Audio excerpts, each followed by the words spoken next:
Halo, kembali lagi di Babol Bahas Bola.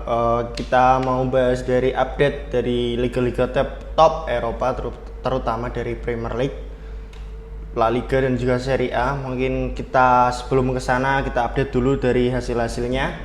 Ada Arsenal yang menang meyakinkan 5-0, City ditahan imbang oleh Chelsea, Liverpool kembali menang.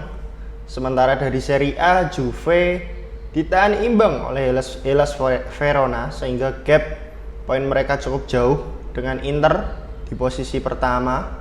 Dari La Liga, Barca menang tipis 2-1, ugly win. Dan dari Bundesliga, Leverkusen kembali menang. Oke, sebelum kita bahas yang lain-lain, kita bahas dari mungkin dari Serie A dulu ya. Dari Serie A, Inter sebelumnya di laga sebelumnya mereka menang 4-0 cukup meyakinkan. Sementara Juve ditahan imbang oleh Hellas Verona sehingga membuat gap poin mereka cukup jauh dengan Inter, yaitu sekitar 11 kalau nggak salah 10 poin dengan sisa pertandingan yang mungkin tinggal beberapa match 10 atau 12 dari Serie A. Ya, untuk Serie A gua rasa penentuan gelar juara udah nggak ditentukan lagi karena murni ini gelar milik Inter lah. Jauh, gapnya terlalu jauh antara Juventus dan juga AC Milan, apalagi AC Milan ya. Dari Bundesliga, Bayer Leverkusen tetap di jalur mereka, yaitu di jalur kemenangan. Gue di awal ketika ngeliat tim-tim seperti Girona di La Liga dan juga Leverkusen di Bundesliga, gue pikir di pertengahan musim kemarin di Januari akan turun. Meskipun Girona akhirnya turun, tapi gue agak kaget dengan Leverkusen. Dan kemarin waktu main mereka melawan Bayern Munchen, mereka bermain cukup bagus, sangat enak ditonton, very atraktif dan mengandalkan banyak passing, banyak kombinasi antar lini.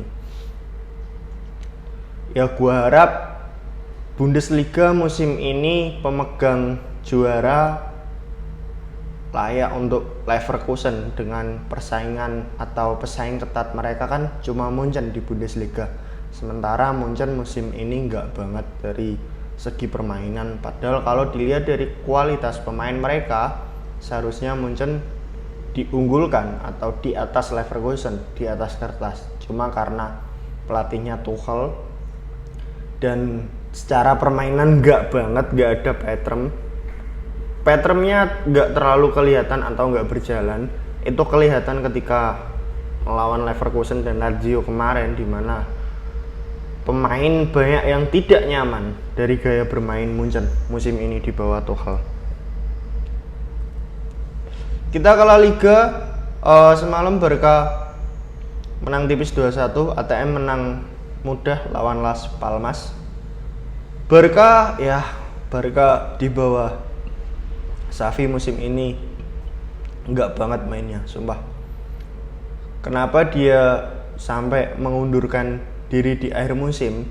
Itu karena dia frustasi, dia merasa terlalu banyak pressure dan tekanan yang dia dapatkan dan dia merasa tidak didukung oleh manajemen. Padahal kalau dilihat pemain-pemain yang datang di eranya Xavi itu cukup bagus daripada era pelatih sebelumnya, yaitu Ronald Koeman. Itu banyak pemain sekali yang mediocre, banyak banget. Gue masih ingat nama-nama kayak Oscar Migueza, Jude sama Abde, sama Nico Gonzalez yang akhirnya dibuang. Dan di era Xavi masuk nama-nama besar kayak Gundogan, Joao Felix, sama Konde dan juga Lewandowski, tapi ya nggak bisa terlalu dimanfaatkan, jadinya ya flop. Dari segi permainan nggak banget, apalagi dari sisi pembelian dan pemilihan pemain starting line up mereka. Ya gone lah Xavi ini kalau sama Barca. Kenapa dia nggak mundur di pertengahan musim ini? Kenapa harus nunggu sampai akhir musim? Ya karena Laporta menganggap dia adalah seorang legend dan dia tidak mau mempermalukan muka Xavi sendiri di depan publik atau penggemar Barcelona. Makanya dia memilih untuk tetap bersama Xavi sampai akhir musim. Ya, nggak ada harapan lah Barca sama Xavi. Bahkan lawan Napoli di UCL besok belum tentu juga bisa lolos kalau permainannya seperti itu. Enggak banget asli. Kita ke Premier League. Castle ditahan imbang 2-2. Tottenham Hotspur kalah melawan Wolves di kandang 2-1. Aston Villa kembali menang dan Chelsea menahan imbang Manchester City. Artinya di papan atas semakin seru. Karena Man City bermain imbang sehingga selisih poin meskipun mereka masih punya satu pertandingan sisa yang belum dimainkan, tapi selisih poinnya nggak cukup jauh 2-4. Jadi ini akan seru di papan atas klasmen Liga Premier Inggris. Gua harap sampai di match-match atau di pekan-pekan terakhir yang biar kita semua bisa melihat siapa yang akan keluar jadi juara. Karena ini seru. 3 tim yang saat ini menjadi title race contender juara Premier League. Arsenal menang mudah. Oke, kita ke Arsenal dulu. Arsenal menang 5-0 ya, dari segi kualitas sisi permainan melawan Burnley ya mereka jauh unggul di atas. Dari segi lini permainan dan juga efektivitas sangat enak ditonton. Kalau Arsenal ya minus mereka kan cuma sebelum-sebelumnya itu yang membuat mereka tidak bisa menang atau tidak bisa kill the game adalah mereka tidak punya seorang goal getter atau seorang yang bisa mencetak gol secara konsisten sepanjang musim, yang itu tidak dimiliki Arsenal dan itu adalah problem di musim ini. Kalau mereka mau compete jadi title race contender juara EPL ya mereka harus punya sosok yang bisa minimal garansi gol 2 digit selama satu musim dan konsisten, dan itu tidak dimiliki oleh Arsenal. Sedangkan pesaing mereka yaitu Man City dan juga Liverpool, mereka punya goal getter. Liverpool punya lebih banyak pilihan, Man City punya Alvarez dan juga Haaland. Nah sementara Arsenal semua pemain mereka ya nggak yang begitu ngetop, biasa-biasa banget, tapi mereka bermain as a team. Dari 3 match terakhir keran gol mereka terbuka cukup banyak. Kemarin menang melawan West Ham dan tadi malam melawan Burnley menang 5-0. Ya, ini menjadi suntikan moral buat Arsenal setelah Januari kemarin ada break. Mereka kembali ke EPL dengan vibes yang lebih enak sehingga itu mempengaruhi permainan mereka dan mereka bisa menyelesaikan itu. Dan di UCL nanti mereka ketemu siapa ya, gue lupa. Gak terlalu berat lah musuhnya, jadi mungkin bisa melaju lebih jauh di UCL. Kita ke Man City dulu. Man City bermain home melawan Chelsea. Skor akhir 1-1. Chelsea curi gol terlebih dahulu. Gue gak nonton match ini, tapi gue gak nonton full ya, tapi gue nonton di 25 menit terakhir. Nah ketika gue nonton di 25 menit terakhir itu, Chelsea benar-benar digembur habis-habisan sama Man City. Mereka benar-benar parkir bis dan bola itu benar-benar dimainkan oleh para pemain Man City di area depan kotak penalti pertahanan Chelsea. Mereka diekspos kiri kanan sehingga mereka dapat gol penyama kedudukan dari Rodri. Kalau kita lihat, oh ya, Haaland dapat satu peluang lewat heading umpan dari KDB yang sangat keren. Cuma sayang finishingnya, heading jumpa fans kejauhan. Mereka dapat satu gol dari Rodri. Itu kalau kalian lihat gol yang tercipta, sebelum gol tercipta itu terjadi, penyama kedudukan sebelum gol terjadi, kalau kalian lihat itu pemain Man City melakukan beberapa kali percobaan crossing. Game plan atau set playnya hampir sama. Dia crossing dari sisi sayap, dia ngincar ke tiang kedua para pemain Man City, dan di tiang kedua itu selalu ada Haaland yang dijaga 2-3 pemain. Tetapi Haaland dia tidak melakukan duel atau dia berusaha untuk menarik defender Chelsea, dan itu terjadi beberapa kali sehingga second ball-nya jatuh di sisi sayap kanan kalau crossingnya dari sayap kiri, dan diambil oleh pemain Man City. 2 kali percobaan itu nggak berhasil terjadi gol, tapi di percobaan ketiga ketika golnya Rodri itu game plan-nya atau set play-nya itu hampir sama, cuman bola jatuh di kaki Bernardo Silva kalau nggak salah. Dia berusaha shooting tapi bola mental dan rebound itu kena Rodri dan dia shoot dari pas dari depan kotak penalti, memang agak sedikit deflect dan terjadi gol.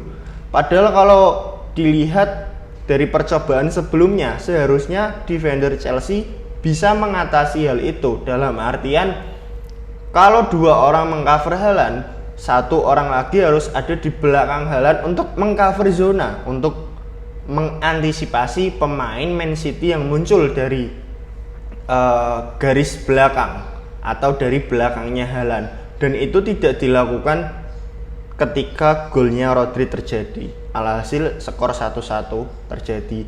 Dan kalau kalian lihat, Man City berusaha untuk mengejar, cuman dari sisi apa ya, fighting spirit dan tactical oke, cuman mereka nggak terlalu begitu ngotot, karena yang gue lihat di musim ini Man City di Liga tidak merasa selapar di musim-musim sebelumnya, karena mereka memenangkan 5 dari 6 musim 5 gelar dari 6 musim terakhir di IPL, dan itu nggak banyak klub yang bisa melakukan itu, dan Man City bisa. Gua rasa mereka akan lebih fokus ke UCL musim ini, dan mungkin akan lebih akan lebih compete, akan lebih kasarannya untuk ngeyel di UCL daripada di Premier League.